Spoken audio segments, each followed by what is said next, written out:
Hola, muy buenas tardes a todo nuestro auditorio. Bienvenidos a Noticias HSI, su noticiero de confianza.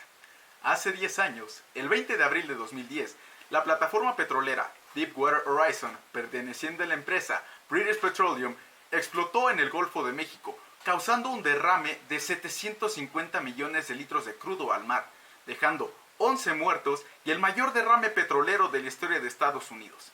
El daño fue de tal magnitud que algunos lo comparan al desastre que ahora causa la pandemia del COVID-19, pero a nivel local.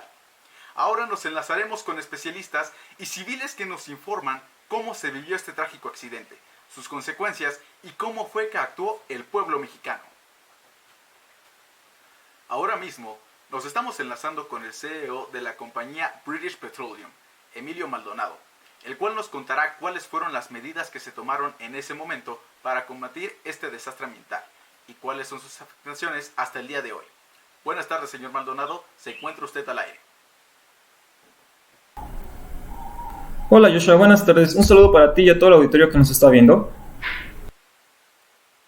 Señor Maldonado, ¿qué nos podría contar sobre lo que pasó en la plataforma Deepwater Horizon hace 10 años? Bueno, como ya se conoce, lamentablemente ocurrió un incendio, una explosión y terminó con el hundimiento de la plataforma Deepwater Horizon en el Golfo de México después de aproximadamente unas 36 horas de haber ocurrido este incidente. Y lamentablemente en este incidente ocasionó la muerte de 11 de nuestros trabajadores y varios heridos. ¿Qué fue lo que ocurrió exactamente durante los días posteriores de ese terrible y lamentable incidente? Bueno, después, como ya se conoce, un cabezal de nuestros pozos se rompió liberando así sin control alguno el petróleo de manera continua. Esta fuga de petróleo liberaba alrededor de unos 1000 barriles de petróleo a diario, si es que menos. Un informe dice que la plataforma Deepwater Horizon no contaba con un interruptor de sellado instantáneo en caso de que ocurriera una fuga de petróleo, siendo esta obligatoria para poder extraer petróleo en el mar. ¿Por qué no contaba con este interruptor dicha plataforma? Bueno, para nosotros BP no es obligatorio tener dicho interruptor en nuestros pozos. Nosotros como empresa tenemos la opción de instalarla o no y consideramos que era innecesario adquirirlo. Además, el interruptor que dices es muy caro, ya que cuesta alrededor de unos $500,000 y este gasto, al ser muy elevado, puede llegar a afectar a nuestra empresa. Y es por eso que BP presentó un plan de emergencia en caso de vertido en el 2009.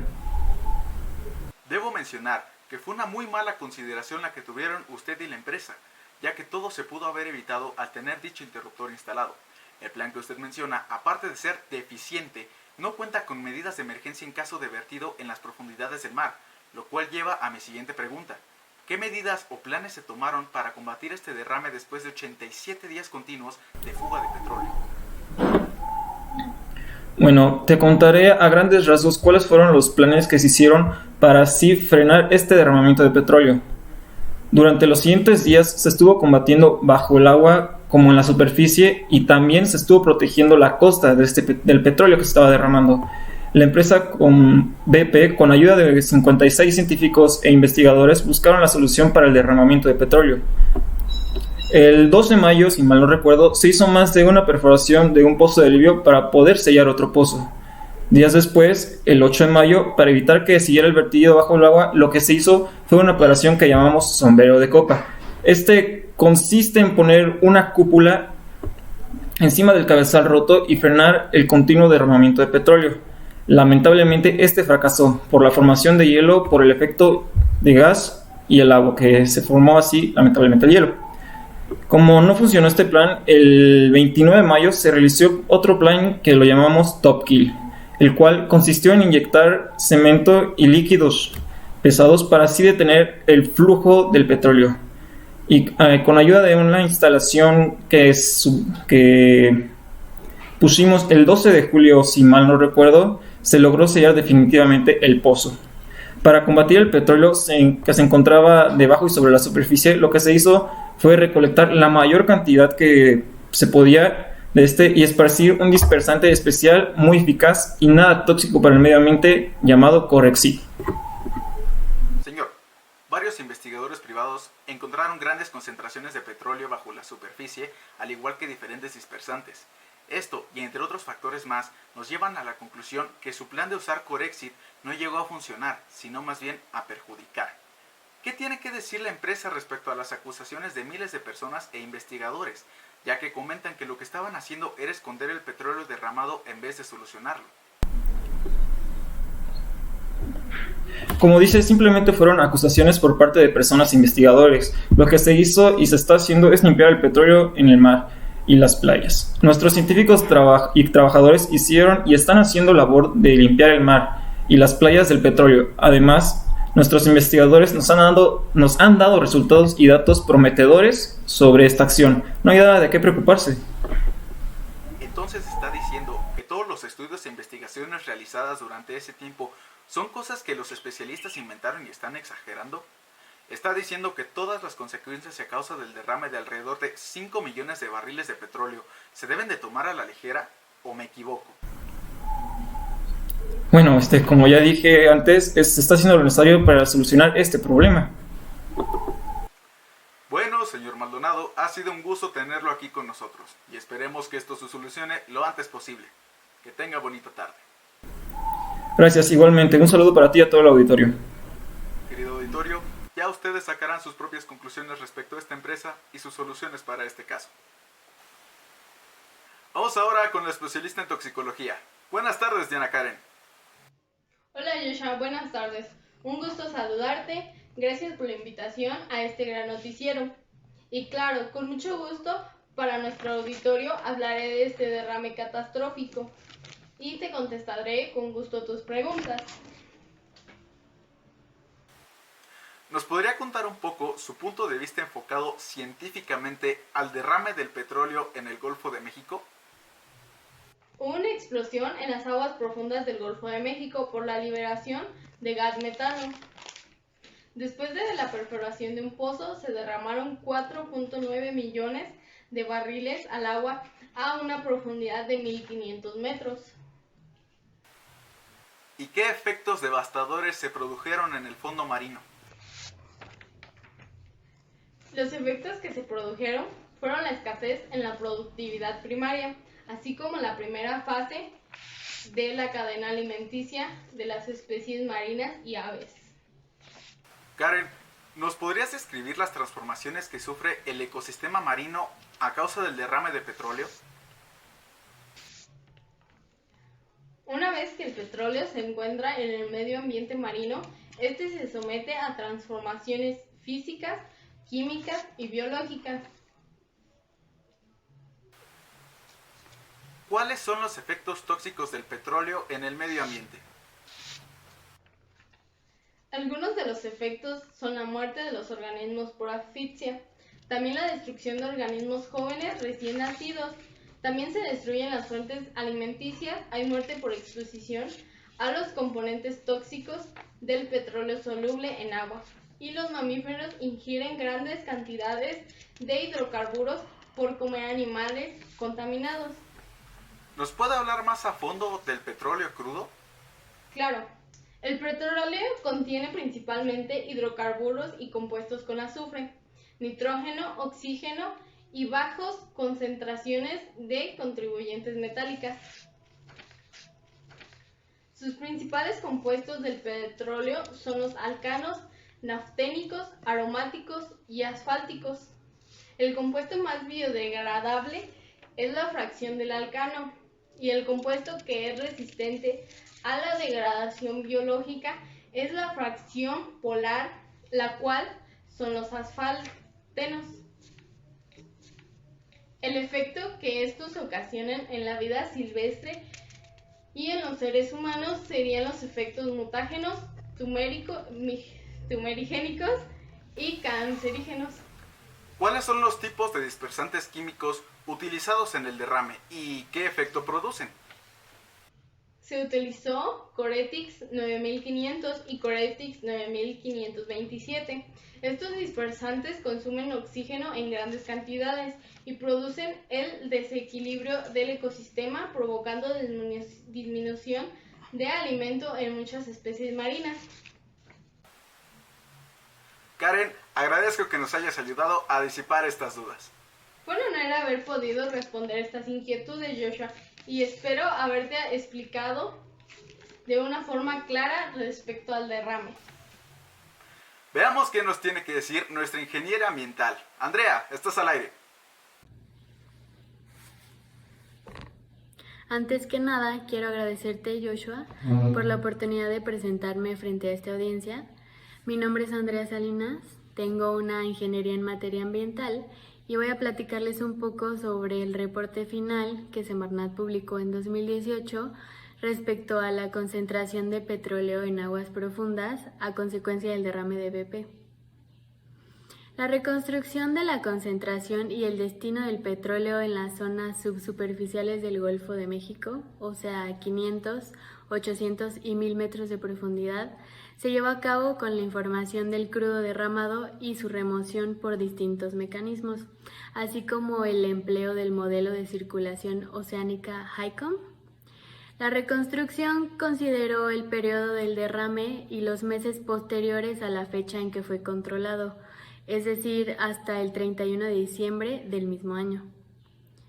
Este derrame fue diferente de otros que sucedieron antes, como el Ichthyoc en 1979, que sucedió en aguas someras, que son aguas superficiales, mientras que este ocurrió en aguas profundas a aproximadamente 1500 metros bajo la superficie del mar.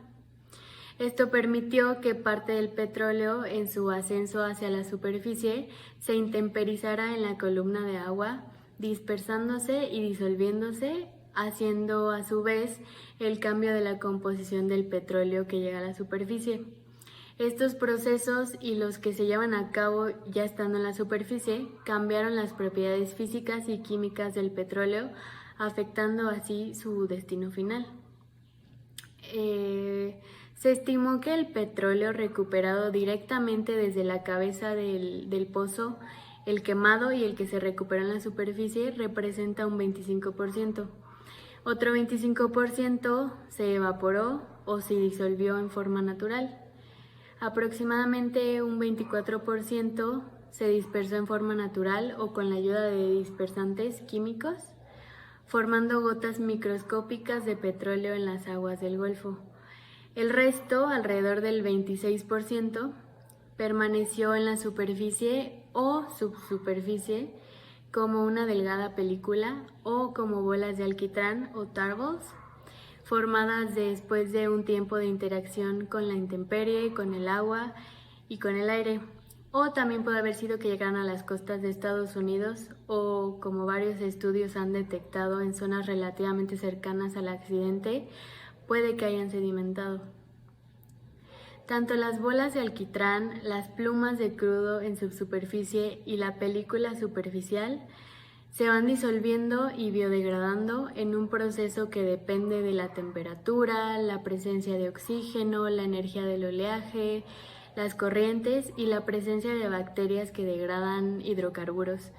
Estas bacterias existen de forma natural en el Golfo de México, gracias a las chapopoteras, y hacen su trabajo en una tasa que va desde días hasta años.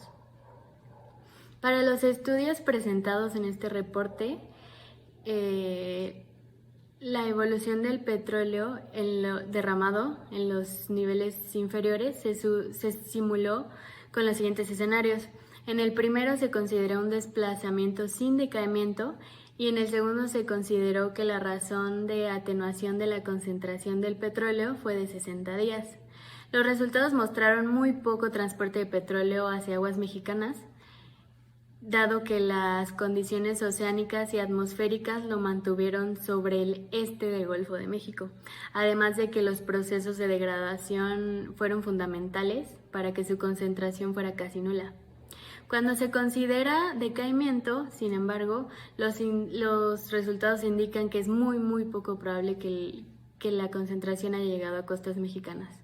Y como resumen, les puedo decir que este informe proporcionado por el gobierno mexicano demuestra que es muy poco probable que la concentración haya llegado a costas mexicanas debido a lo siguiente.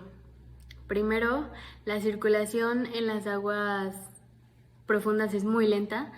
Las corrientes profundas de la zona están dominadas por giros y recirculación. Y por último, el decaimiento del petróleo por disolución o degradación ha demostrado que hubo sedimentación. Sin embargo, desde mi punto de vista profesional, considero que desde el primer momento se intentaron ocultar o al menos minimizar de cierta forma los datos reales de lo que realmente ocurrió, y que es de vital importancia continuar haciendo estudios periódicos sin importar que hayan pasado ya 10 años para asegurar que la concentración de verdad es nula, que ya no hay presencia de crudo, que esté sedimentado y por ende que no exista ningún riesgo de impacto ambiental continuo o un impacto ambiental más grande de lo que ya ocurrió hace 10 años.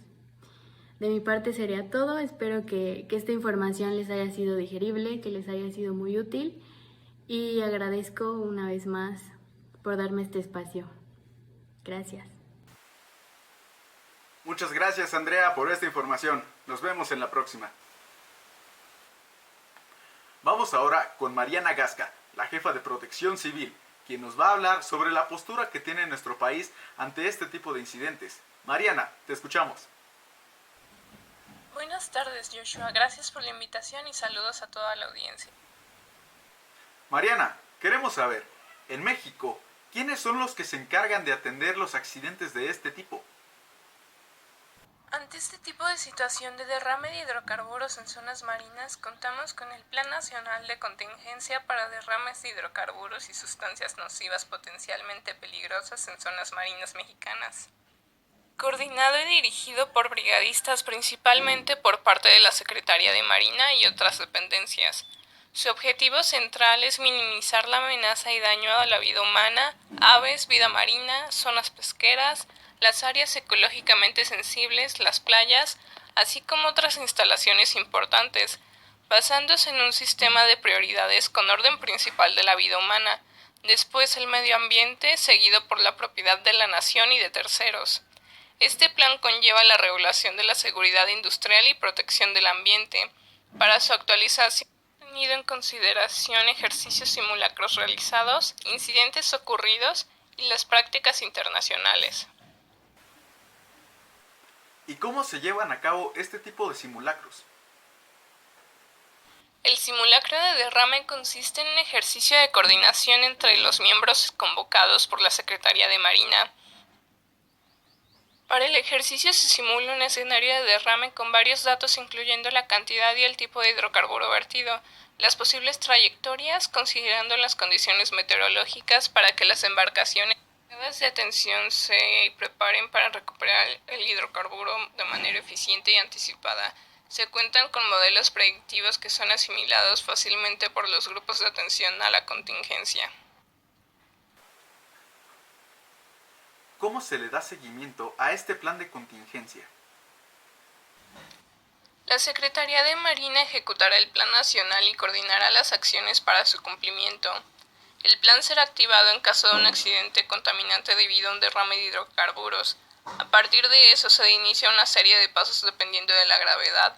Los incidentes serán inmediatamente atendidos por el responsable del mismo.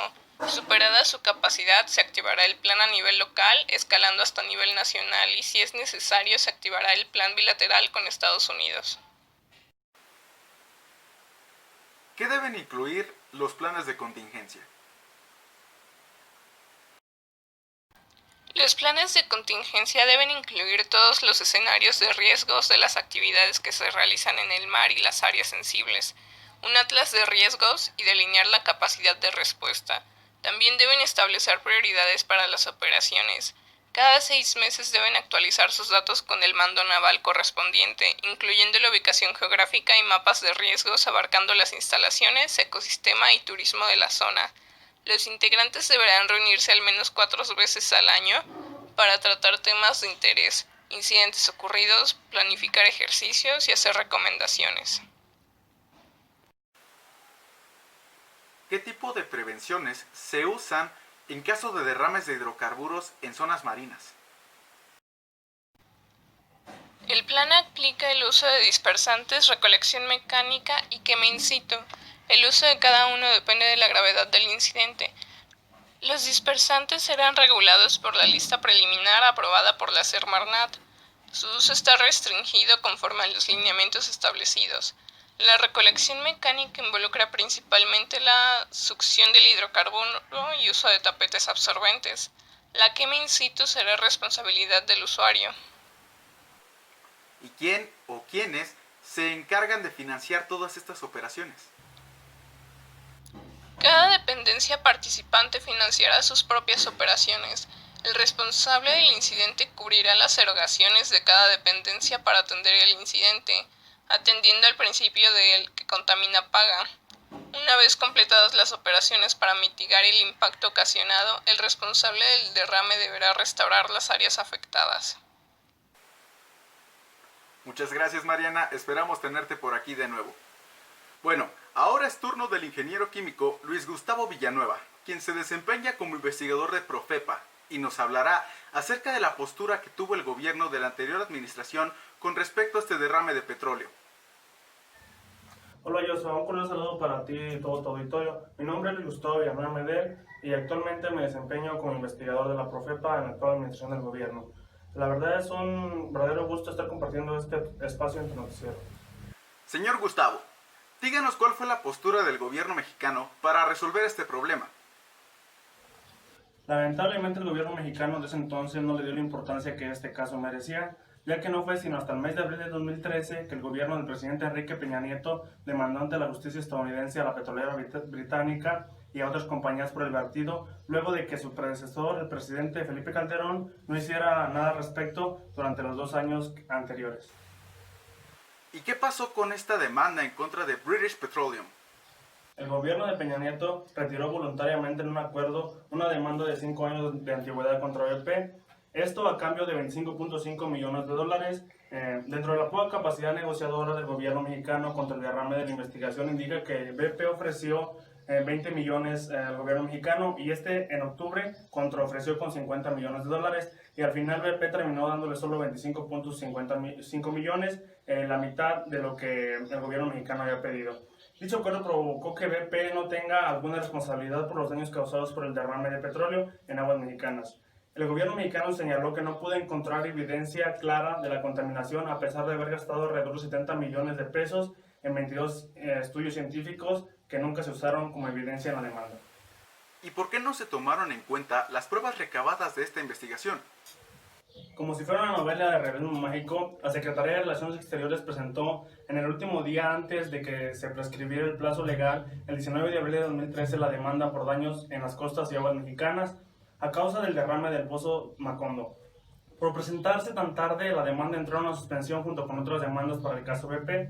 La razón por la que la mejor prueba que existía en ese entonces sobre la presencia de hidrocarburos del pozo Macondo no fue retomada por el gobierno federal es que los abogados de la federación y de los estados no llegaron a un acuerdo para compartir pruebas. ¿Qué diferencias hubo entre el gobierno mexicano y el gobierno estadounidense a la hora de actuar contra la empresa British Petroleum? A diferencia de México, el gobierno del presidente Barack Obama procedió de manera rápida. Poco más después de un mes de la explosión se creó una comisión independiente para la investigación de las causas de la explosión.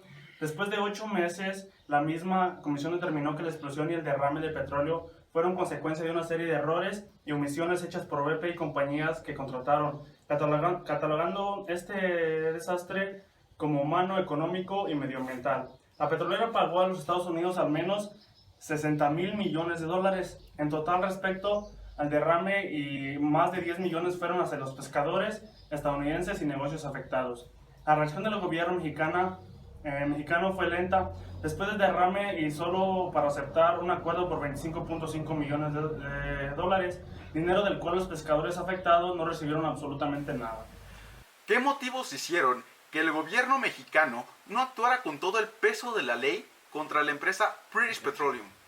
Una de las razones por las cuales el gobierno mexicano buscó un acuerdo desde un principio en lugar de una demanda directamente fue por el temor que si México actuaba con todo el peso de la ley para que BP respondiera para remediar los daños, en caso de que la industria petrolera mexicana, en este caso Pemex, tuviera un accidente que pudiera dañar a los Estados Unidos, la demanda se tomaría como un antecedente para entonces exigir que la empresa mexicana hubiera castigada de la misma manera con todo el peso de la ley. Las reuniones que ambas partes tuvieron lugar en un momentos en los que se terminaba de afinar la reforma energética del entonces presidente Enrique Peña Nieto, aprobada en 2013 y que abrió al sector energético a la inversión privada y extranjera. A partir de entonces, BP se convirtió en uno de los clientes más jugosos para el gobierno mexicano, con millonarios contratos. Es por ello que pruebas ignoradas, pocos estudios, cancelación de investigaciones apuntan a que México siempre tuvo preferencia para llegar a un acuerdo extrajudicial, dejando fuera los intereses de los pescadores afectados. En la actualidad, ¿cuál es la situación de la empresa British Petroleum en México? Actualmente la relación entre el gobierno mexicano y BP es más fuerte que nunca. Desde el 2015, esta empresa ha ganado 5 áreas petroleras licitadas en las rondas de exploración de la reforma energética y en febrero de 2017 el Centro Nacional de Control de Gas otorgó a BP Energía México permisos para gasoductos en el país. BP tiene 279 estaciones de gasolina en 17 estados de la República y planea abrir 1.500 más en los próximos años. El 29 de junio del 2018, Enrique Peña Nieto otorgó a su director general, Christoph Schladen, la condecoración de la Orden Mexicana del Águila Azteca por sus aportaciones de la relación económica y educativa entre México y Reino Unido. Hasta la fecha, él es el único empresario de la industria energética que ha recibido este reconocimiento. Bueno, muchas gracias, señor Gustavo. De esta manera finalicemos la entrevista. Le agradezco el habernos compartido esta información acerca del tema. Al contrario, Joshua, muchas gracias por permitirme compartir esta información en tu noticiero. En un momento estaremos enlazando con los encargados de seguridad de una plataforma petrolera perteneciente a British Petroleum. Buenas tardes, es un gusto que estén con nosotros Andrés Aguilar y Fernanda Arroyo. Estamos con ustedes. Buenas tardes, mi nombre es Fernanda Arroyo y es un gusto poder hablar contigo, Joshua. Buenas tardes, mi nombre es Andrés Aguilar y estoy ansioso por comenzar con esta entrevista. Fernanda, Andrés, ¿qué nos podrían explicar sobre la causa de este incidente? Para comenzar, demos un repaso a lo que fue el incidente. El 20 de abril del 2010, la Deepwater Horizon, una de las plataformas semisumergibles para perforación de aguas profundas de diseño más avanzadas del mundo, se encontraba operando en el Pozo Macondo de BP, a unas 45 millas al sur de la costa de Luisiana, cuando se produjo una explosión seguida de un incendio y del posterior naufragio. El Pozo Macondo tenía la profundidad final programada de 5.976 metros. La pérdida de lodo es una buena señal desde el punto de vista de la producción de petróleo de la capa, que a su vez constituye una advertencia en el sentido de la cementación. Al momento del descontrol, el pozo tenía un retraso de 23 días respecto al programa. Pareciera que esto generó presiones que llevaron a adoptar atajos para apurar la finalización. Como consecuencia de esto, se redujeron costos que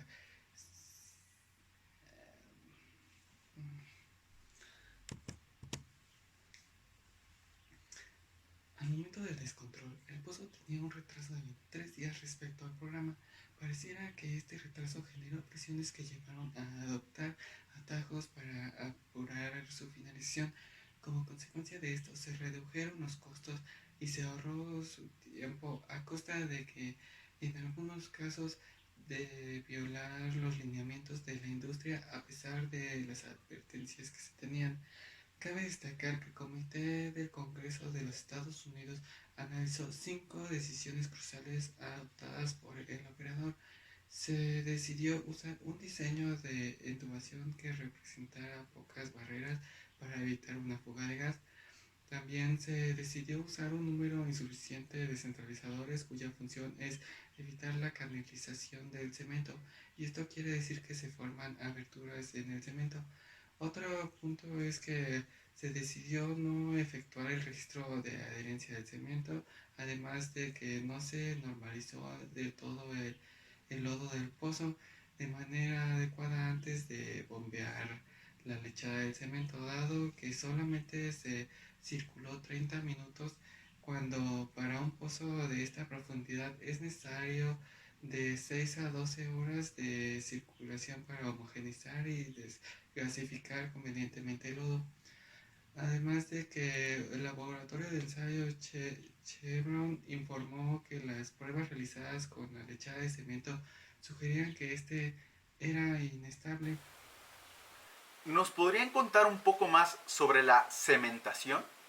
Sí, claro. Bueno, el perfil de adherencia del cemento es un registro acústico que se corre bajando una sonda con un cable por el interior del casing.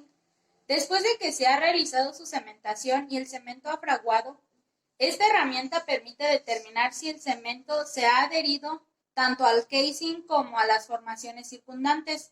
De este modo es posible conocer si está en condiciones de cumplir sus funciones aislantes. Tomando en cuenta esta información, ¿cuál dirían que fue la causa que provocó este accidente? Lo que pasó fue que hubo una mala cementación que provocó una falla de aislación en el zapato de la cañería que se encuentra en el fondo del pozo, la cual permitió que los hidrocarburos de la formación productiva penetraran en la cañería de producción. La prueba a presión negativa de la integridad de la cañería fue aceptada cuando no debía haber sido así.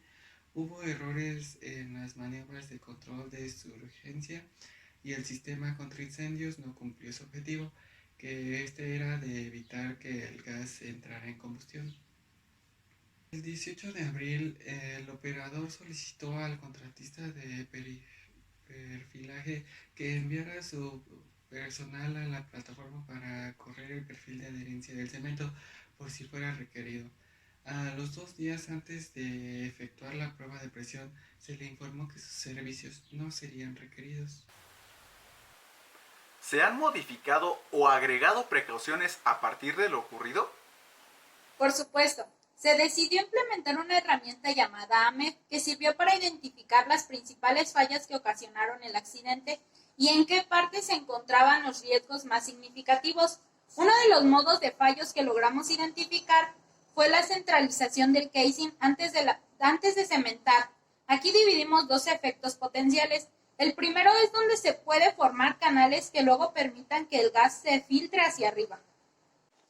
Una de sus causas fueron la imposibilidad de cementar correctamente debido a que no está bien centralizado. Aquí hemos sacado el valor del NPR, donde el valor de ocurrencia fue de 8, de gravedad 9 y de detección 9, que como resultado nos dio 648. Nuestras medidas de acción para haber evitado esto es el haber dejado circular la vuelta completa al lodo. ¿En qué consiste esto que nos acaba de comentar? Claro, la vuelta completa de lodo tiene varios propósitos. Permite al personal del equipo constatar la entrada de gas de la formación, controlar los bolsones de gas que se podrían haber incorporado al lodo y asegurar la remoción de los recortes, de perforación y de otros sólidos que podrían haberse depositado en el fondo del pozo. De esta manera se evita la contaminación del cemento. Nuestro segundo efecto consiste en la dificultad que existe del desplazamiento deficiente del lodo. La causa sería que el casing está más cerca de lo debido en la pared. En esta parte hemos calculado el NPR de 448 y lo que hemos considerado para haberlo evitado es asegurar la remoción de los recortes de perforación y otros sólidos que podrían haberse depositado en el fondo del pozo. Otro modo de fallo encontrado fue que en la preparación de la mezcla de cemento, ya que en caso de que no se prepare correctamente la mezcla de cemento, se puede llegar a producir la pérdida de la integridad del pozo y la filtración de hidrocarburos. En este caso se obtuvieron los números de ocurrencia, gravedad y detección, siendo cada uno de estos un 9, por lo que cuando se calculó en NPR se obtuvo un número de 729, el cual es un número demasiado elevado, por lo que cualquier persona se puede dar cuenta que era muy urgente hacer algo para solucionar este problema. Lo que se debe hacer para evitar que pasara el accidente es de dar tiempo adecuado para que el cemento se mezclara correctamente y hacer más pruebas a este para saber si el cemento podía cumplir bien con su función. Otra cosa importante relacionada a lo que fue el accidente es que no se contaba con un sistema acústico auxiliar, lo que cumpliría la función de detectar el derrame y actuar en consecuencia, sellando la fuga y así pudiendo evitar todo este derrame. Bueno, muchísimas gracias por la información que nos han proporcionado. Andrés, Fernanda, fue un gusto poder hablar con ustedes. Gracias a ti por invitarnos a tu programa. Gracias a ti, esperamos poder ayudarte en otra ocasión.